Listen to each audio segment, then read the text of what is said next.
friends, welcome to my YouTube channel Guneet Mathematical Coaching. Today my topic is simple and compound interest. ये जो है CTET का another एक content है जो कि पेपर में हर बार आता है. इसके रिगार्डिंग आपको कोई ना कोई क्वेश्चन ज़रूर मिलेंगे. फर्स्ट ऑफ ऑल इसके रिगार्डिंग हम सबसे पहले पढ़ेंगे इंटरेस्ट कि इंटरेस्ट क्या है. इंटरेस्ट वैसे तो ब्याज होता है, ठीक है. When a person borrow some amount of money from another person or a bank, ठीक है, जब कोई भी एक पर्सन, ठीक है, कुछ मनी, ठीक है, कुछ पैसे उधार ले लेता है कुछ दूसरे व्यक्ति से या बैंक से, then the borrower pays some extra money. तो जिसने उधार लिया होता है वो क्या करता है, कुछ एक्स्ट्रा मनी पे करता है. This extra amount of money is called interest, ठीक है. वो एक्स्ट्रा मनी हमारी क्या कहलाती है, इंटरेस्ट. एग्ज़ाम्पल मैंने आपको बताई है. Ritu borrow 10,500 rupees from Renu for 1 year at the rate 5%. She pays to Renu 525 rupees extra, ठीक है. 525 रुपीज़ क्या हो गया हमारा इंटरेस्ट. इसमें जो मैंने लिया है 10,500 ये हो गया हमारा पी, मतलब मैं आपको बाद में बताऊंगी. फिर 1 क्या होगा हमारा टी एंड 5% हो गया आर, और ये जो 525 है ये हम हो गया इंटरेस्ट और जिसे हम आई बोलते हैं. सबसे पहले मैं आपको बताऊंगी पी क्या होता है. P is the principal. It is the money borrowed by the borrower. It is denoted by P, capital P. जो प्रिंसिपल होता है मतलब कि क्या होता है, जो बोरोअर होता है, जैसे कि मैं हूँ, ठीक है, मैंने कुछ मनी उधार लिया है तो मैं क्या हो गया, बोरोअर हो गया. मतलब जो अमाउंट होगी वो होगी प्रिंसिपल और पी से डिनोटेड होगी. Next one is amount. The sum of principal and interest is called amount. जब प्रिंसिपल और इंटरेस्ट को हम सम कर दे, ऐड कर दें, प्लस कर दें तो वो होती है अमाउंट. जैसे कि पी है हमारा 10,500, इंटरेस्ट है 525. अब मैंने इन दोनों को प्लस कर दिया तो प्लस करने पर आंसर आ गया 11,025 रुपीज़. ये होगी हमारी amount. Next one is rate of interest, जिसको मैंने आर के नाम से डिनोट किया था. मनी पेड पर ₹100 per year is called rate of interest. जैसे कि मैंने कुछ भी मनी, जैसे मान लो 100 रुपये उधार लिए, ठीक है, पर ईयर, एक ईयर के हिसाब से, ठीक है, तो वो हमारा हो गया रेट ऑफ इंटरेस्ट. जो रेट ऑफ इंटरेस्ट है उसको डिनोट करेंगे आर के नाम से. Next one is time. It is the period for which the money is borrowed. जिस समय के लिए, जितने समय के लिए हम पैसों को उधार लेते हैं, ठीक है, वो कहलाता है टाइम, ठीक है. It is denoted bye T. Next one is simple interest. It is the interest is calculated on the original principal at any rate of interest for any time or any period of time. ठीक है, जब कुछ भी हमने मतलब कि interest कैसे निकालना है वो भी सिंपल वाला, कि जो हमारा प्रिंसिपल है वो ओरिजिनल होना चाहिए जहाँ से हमने स्टार्ट किया है, तो रेट ऑफ इंटरेस्ट हो और हमारा जो टाइम पीरियड गिवन हो, तो वो उसको बोलते हैं सिंपल इंटरेस्ट. तो हम इसको कैसे लिखेंगे, SI, ठीक है. Next one is compound interest. The difference between the final amount and the original principal is known as compound interest. अब जो कंपाउंड इंटरेस्ट कैसे निकालते हैं उसका अलग फॉर्मूला है, ठीक है. वैसे अगर कंपाउंड इंटरेस्ट कैसे निकालेंगे, CI is equals to A minus me. जो हमारी अमाउंट होगी उसको प्रिंसिपल में से हम सब्ट्रैक्ट कर देंगे, हमारा आंसर आ जाएगा कंपाउंड इंटरेस्ट. ये हमारा था first formula. Some other important फार्मूले हैं जो कि कैसे निकालेंगे. सिंपल इंटरेस्ट कैसे निकालेंगे, SI is equals to principal multiply rate of interest multiply time upon 100, जिसको शॉर्ट फॉर्म में लिखेंगे P multiply R multiply T over 100. और थर्ड फार्मूला है A मतलब अमाउंट. कैसे फाइंड आउट करेंगे, अभी हमने फार्मूला लिखा था the sum of principal and interest P plus I. Fourth one A is equals to P bracket 1 plus R over 100 multiply मतलब कि ब्रैकेट क्लोज कर देंगे, फिर ऊपर पावर n, मतलब a is equals to p bracket 1 plus r over 100 bracket close power n। The following formulas are used for compound interest yearly और half yearly and quarterly. अगर कई बार हमें उन्होंने कंपाउंड इंटरेस्ट बोला है कि 1 साल के नहीं निकालना है, या हाफ ईयरली मतलब कि आधे आधे साल के लिए, या क्वार्टरली मतलब कि 3-3 महीने का या 4 महीने का, तो उसके लिए अनदर मेथड है, थोड़ा सा डिफरेंट है बट इजी है, ठीक है। सेम एज फोर्थ सम की तरह, फोर्थ फॉर्मूले की तरह लिखेंगे, बट उसमें थोड़ा सा मैंने कुछ अलग ट्रिक लगाई हुई है। a is equals to p multiply या bracket 1 plus r over 100 multiply t, 100 के साथ मैंने t लिखा है और ब्रैकेट डाली है n मल्टीप्लाई t, ठीक है। n मतलब जो हमें टाइम दिया होगा, ठीक है, या हमें दिया होगा 2 साल दिए हैं, 3 साल दिए हैं, ठीक है, वो लिखने हैं। तो कितनी बार निकालना है, हाफ ईयरली के लिए तो 2 से मल्टीप्लाई, अगर क्वार्टरली के लिए बोला है तो 4 से, ठीक है। इसके बेस्ड मैंने कुछ आपको एग्जाम्पल्स बताई हैं जो कि सीटेट के एग्ज़ाम में कई बार आ भी चुकी हैं और आ भी सकती हैं।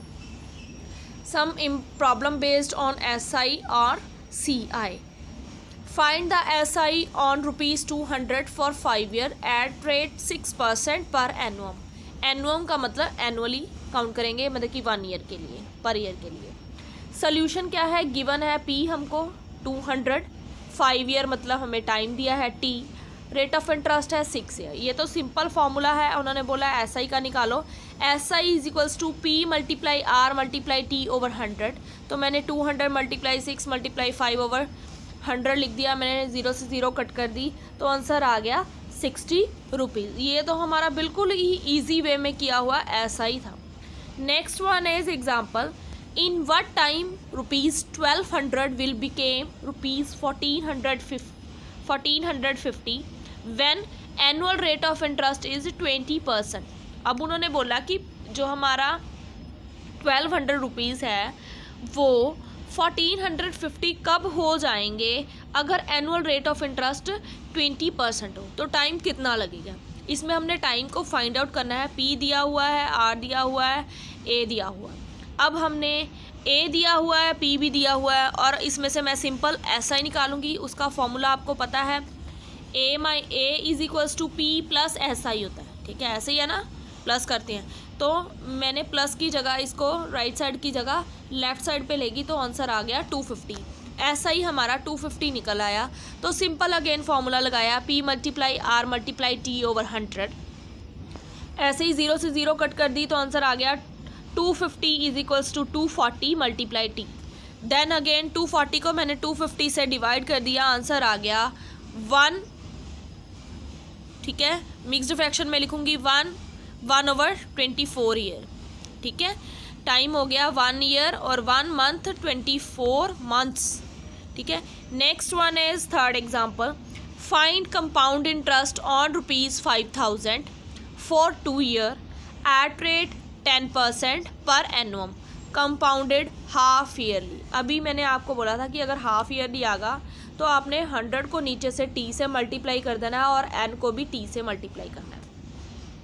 इसमें P दिया हुआ है, R दिया हुआ है और T टाइम दिया हुआ है। सिंपल फार्मूला अप्लाई करेंगे, ठीक है। A इज इक्वल्स टू 500 मैंने बाद में लिखा, बात पहले भी लिख सकते हैं। फिर 1 प्लस R कितनी थी 10 ओवर T कितना है, हाफ ईयरली बोला ना उन्होंने, ठीक है, 2 साल के लिए हाफ ईयरली। 2 मल्टीप्लाई 100 ऊपर ही 2 मल्टीप्लाई 2। अब मैंने 0 से 0 कट कर दी, कितना आ गया 1 ओवर 20, ठीक है। 2 मल्टीप्लाई 2 4, ठीक है। 5000 ब्रैकेट 1 प्लस 1 ओवर 20। अब मैंने LCM ले लिया, ठीक है, ये हो गया 20 प्लस 1 21 ओवर 20, मल्टीप्लाई ब्रैकेट डाली हुई है उन्होंने 4, मतलब कि इसको 4 टाइम्स लिखेंगे। 5000 मल्टीप्लाई 21/20, 21/20, 21/20, 21/20, ऐसे इसको सभी को मल्टीप्लिकेशन की फॉर्म में लिखा है। कट किया हुआ है, जैसे 0 0 कट होगी तो बाकी बच गया 5 मल्टीप्लाई 441 मल्टीप्लाई 441 ओवर 8 मल्टीप्लाई 20। सबको सोल्यूशन कर दिया है, इसका मैंने डिवाइड भी किया, तो डिवाइड करने पे हमारा A आ रहा है ₹6077.50 3। तो ये हमारा था ए। उसके बाद हमने क्या निकालना था, कंपाउंड इंटरेस्ट। तो ए माइनस बी करके हमने निकाल दिया 677.53 माइनस 5000। तो कितना आंसर आ गया, सी आई 1077.53 रुपीज़। ठीक है। Next one is in what time will be the simple interest be 2/5 of the principal at 8% per annual. अब उन्होंने बोला कि कितना टाइम लगेगा कि सिंपल इंटरेस्ट जो है वो 2/5 होगा ऑफ द प्रिंसिपल, और रेट ऑफ इंटरेस्ट दी हुई है। लेट मैंने सपोज कर लिया, या आप लेट कर लो, पी जो है वो x रुपीज़ होगा, रेट ऑफ इंटरेस्ट होगी 8%, और ऐसा ही है 2/5 ऑफ पी। तो मतलब 2/5 x, टाइम नहीं दिया हुआ है, ऐसा ही निकालेंगे, is equals to x, p की जगह x, r की जगह 8, टाइम नहीं दिया, ओवर 100। तो ऐसा ही की जगह 2/5x is equals to 8x multiply t over 100। तो हमने इसको क्रॉस मल्टीप्लाई किया तो टाइम हमारा आ गया कटिंग करने पर 5 year. Next one is example, a sum of money amount to 4,818 rupees after 3 year and rupees 7,227 after 6 year on S I. The sum is what, क्या होगा उसका सम। ठीक है, what is the sum of this.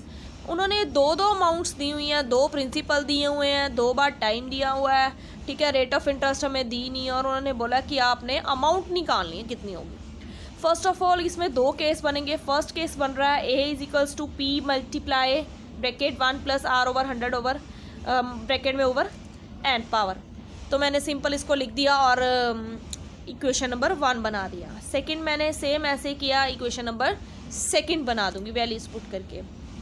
तो अब इसमें ना तो हम माइनस कर सकते हैं, इन दोनों को माइनस करेंगे तो p माइनस पी तो होगा नहीं, क्योंकि ये मल्टीप्लिकेशन की फॉर्म में है। तो हम इसको डिवाइड करेंगे on dividing equation number 2 by equation number 1। मैंने डिवाइड की फॉर्म में लिख दिया, देखो 7,227 ओवर 4,818। उधर मैंने दूसरी इक्वेशन को लिख दिया p bracket 1 + r over 100 power 6, p divide में लिखा है p bracket 1 + r over 100 divide power है 3, और 3 से 6 पावर कट गई तो 3 बच गया। ये जो डिवाइड वाला फॉर्म है इसको ऐसे ही लिख दिया। अब ये इसकी जो वैल्यू आ गई, ये 1 + r ओवर 100 पावर 3 की वैल्यू आ गई 7,227 अपॉन 4,818। इसकी वैल्यू जो है वो इस फर्स्ट वाली इक्वेशन में हम पुट कर देंगे। ठीक है, तो मैंने इसको इक्वेशन में पुट किया, ये आ गया 4,818 is equals to P multiply 7,227 upon 4,818। Cross multiply किया 4,818 मल्टीप्लाई 4,818 आ गया, डिवाइड में आ गया 7,227। इसी को सेम मैंने 2 के टेबल पहले कट किया, नहीं 3 के टेबल पे कट किया, तो आंसर आ गया 2,409। ऊपर कट किया तो आ गया 1,606। फिर अगेन कट किया तो आ गया 803। अगेन कट किया तो आंसर आ गया 1,600 को कट किया तो आंसर आ गया 2। फिर मैंने 803 को कट किया तो आ गया आंसर 1,606। तो 1,606 को 2 से मल्टीप्लाई किया तो आंसर आ गया 3,212। ये था जो मेरा आज का लास्ट वीडियो। इस वीडियो में मैंने सिंपल इंटरेस्ट और कंपाउंड इंटरेस्ट के बारे में आपको बताया। ये जो बहुत ही इंपॉर्टेंट क्वेश्चन है जो कि सीटेट में हर बार आते हैं। ऐसे क्वेश्चंस को आपको देखकर प्रैक्टिस हो जाएगी और आप इस क्वेश्चंस को बार बार करके देख सकते हो। Thanks for watching my video till the end.